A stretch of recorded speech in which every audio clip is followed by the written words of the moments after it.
Venice is known as the city of masks, the city of bridges, and the city of canals. Everyone knows about Venice, and everyone wants to visit this city. And that's the problem. Venice has a lot of issues, and we tourists aren't helping.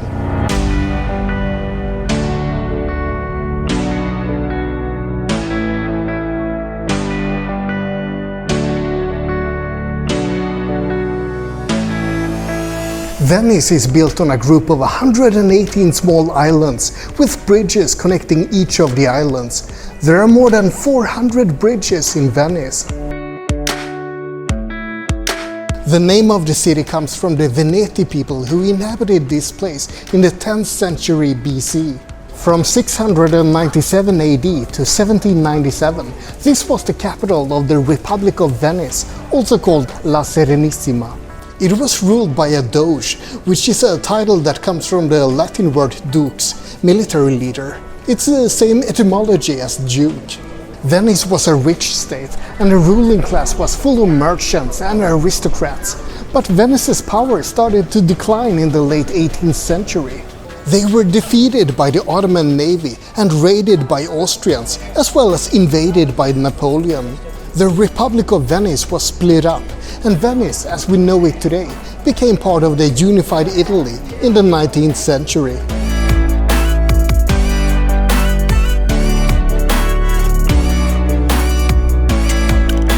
The most famous place in Venice is probably Piazza San Marco, St. Mark's Square. Here you can see the magnificent St. Mark's Basilica and also St. Mark's Campanile. This place is absolutely gorgeous and filled with light and music and wonder. It's also filled with the most overpriced drinks you could possibly find anywhere. Look at all those insane people eating and drinking at 5 times the cost of just a few blocks away from here. All they get is a lovely atmosphere, wonderful views, excellent music, and a memory for life. Maybe they aren't all that insane after all. I have a suspicion these pigeons aren't all that hygienic. I don't really recommend doing that.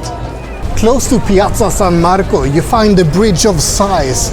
The name comes from prisoners who saw their last view of Venice from that bridge before they were taken to their cells. They would look out the window of the bridge and gaze at the beautiful city and sigh, because that was probably the last they ever saw of it.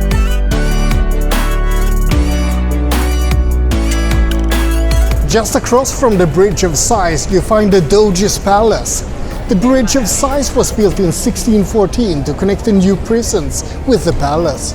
There has been a palace here since the 9th century AD, but nothing of that palace remains today.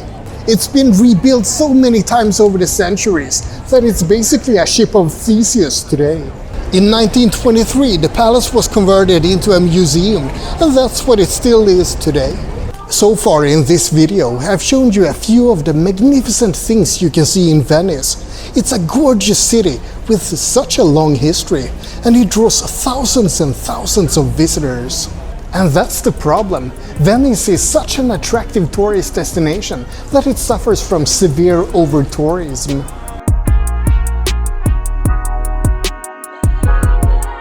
There's tons of tourists everywhere, with huge crowds gathering at the popular places.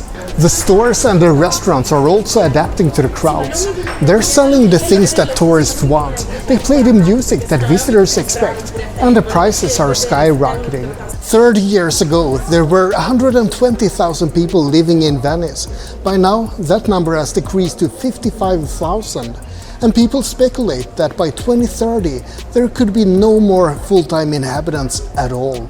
Venice is becoming a theme park, a big tourist attraction, instead of a living, breathing city.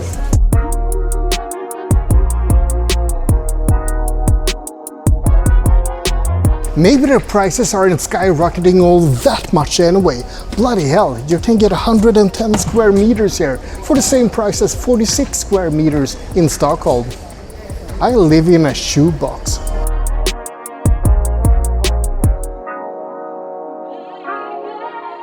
This is the famous Rialto Bridge.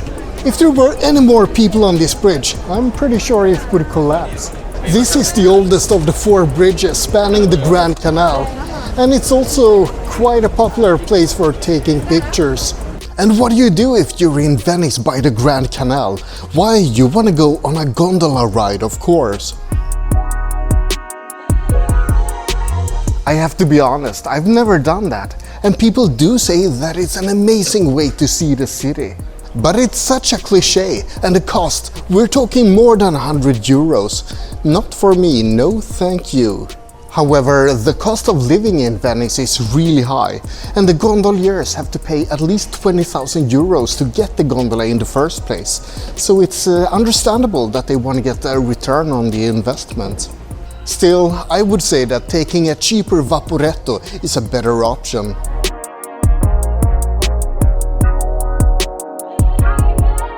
A Vaporetto is a water bus that's a little bit more affordable than a gondola at least, and it will take you to all the most popular places in Venice. This is how I intend to get to the Basilica di Santa Maria della Salute. The name is quite a handful, but the building is spectacular.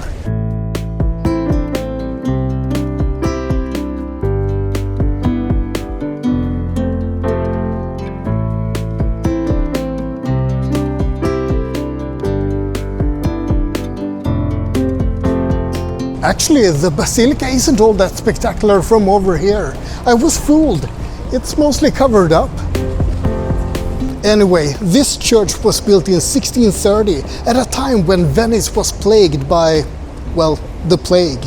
The church was dedicated to Saint Mary in the hope that it would put an end to the plague. By 1631 the plague was over, but a third of Venice's population had died by then. People still celebrated that it was over and gave their thanks to the church.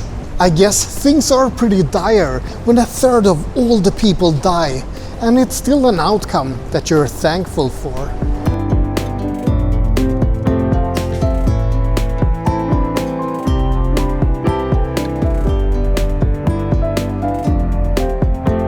It's a wonder that the city of Venice isn't sinking beneath the weight of all of these tourists. Or wait, that's exactly what's happening. Not just because of the tourists, of course, but Venice is literally sinking. Look at that doorway. The water is above the threshold by now. In the last century, Venice has sunk 23 centimeters, and they estimate that it's continuing to sink by 1 to 2 millimeters per year. This is at least partly due to global warming and rising sea levels. By the year 2100, people estimate that Venice could have sunk another 100 centimeters in worst case, or 40 centimeters in best case. That would mean that most of the city will be completely flooded.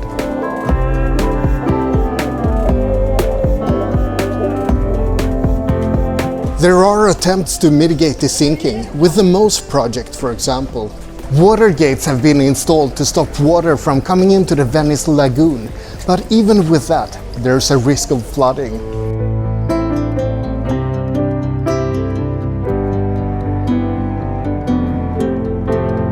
With the risk of Venice sinking, I ought to say that you should visit Venice while you still can.